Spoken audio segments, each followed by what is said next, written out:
Ghosts. Why Ken's wrong.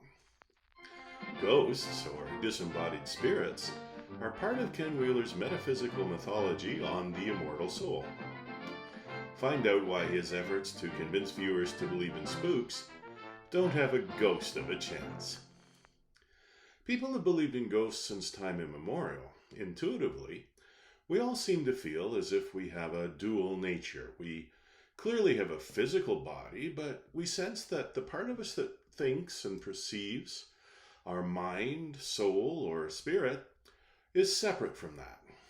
It's not an enormous leap of logic to assume that our spirits could roam the earth without our bodies instead of moving into the great beyond.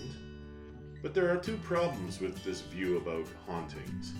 First, most ghost stories entail ghosts doing physically impossible things, and second, as scientific paranormal investigator Benjamin Radford explains, whenever scientists apply the scientific method to look for ghosts, they never find any facts or evidence to confirm reported apparitions. Ken Wheeler not only insists that ghosts must exist, but claims to have seen a ghost and to have felt the chilling effect of specters multiple times.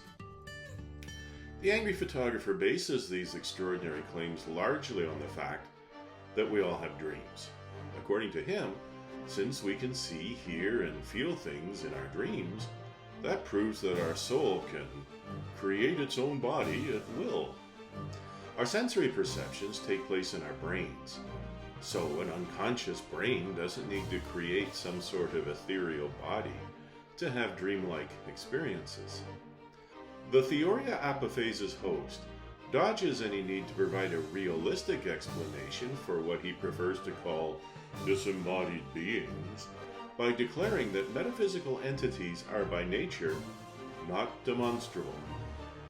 Ken Wheeler also rationalized his belief in disembodied beings based on an old saw, his not perfect but nearly perfect radio analogy. According to the angry photographer, the consubstantial union of our body and soul corresponds to a radio broadcast being the combined result of the signal and the receiver.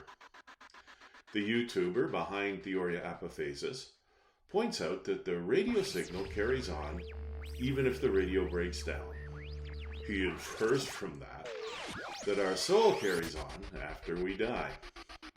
The difficulty with this analogy is that without a receiver, the signal is imperceptible to us. So, by analogy, since we can't perceive immaterial, metaphysical things, there's no way for us to experience a disembodied spirit. So by Ken Wheeler's own logic, they're not physically demonstrable.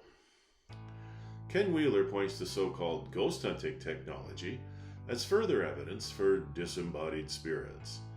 Scientists say these devices pick up unexpected noise, images, or signals, but Kentucky Ken dismisses modern science as a vast conspiracy. The angry photographer's reference to dreams doesn't miss the mark entirely. There is a connection between the experience of perceiving a ghost and dreaming. When we have our most vivid dreams, our bodies become paralyzed to keep us from sleepwalking or kicking our mates. Some of us wake up at this point, a condition doctors call sleep paralysis. When this happens, it feels like dreaming with your eyes open. This accounts for most cases of hallucinations, including perceiving disembodied spirits.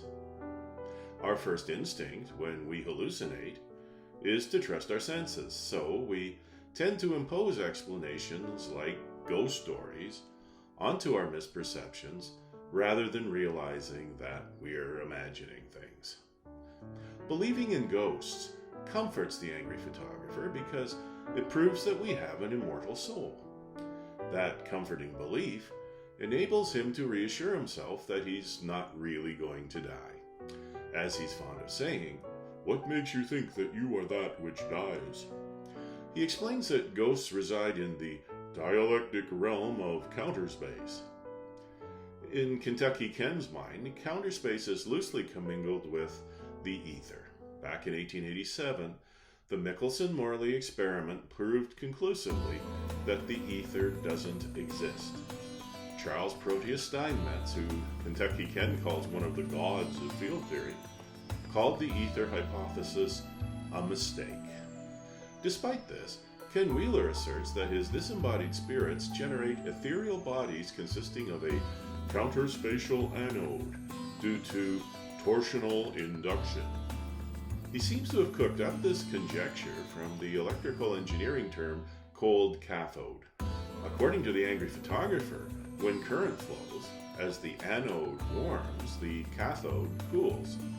That's not what engineers mean by a cold cathode. Some cathodes are heated and some aren't, leading to the terms hot cathode and cold cathode. But the temperature of the cathode has nothing to do with the temperature of the anode. Anyway, both anodes and cathodes function because of the flow of electron particles. The Theoria Apophasis host claims electrons don't exist. It's hilarious that Kentucky Ken mocks belief in vampires, crystals, Bigfoot, and unicorns. He refuses to be part of what he considers the occult or New Age movements. Yet he can't explain how his own odd, paranormal, lunatic fringe notions make more sense than other superstitions. Ken Wheeler's entitled to believe anything he likes about his supposed disembodied spirits. That doesn't give him a license to concoct occult nonsense to rationalize his spectral suppositions. The angry photographer should stick to his story that we can't prove metaphysical claims with facts. His pseudoscientific bafflegab doesn't have a ghost of a chance of convincing anybody.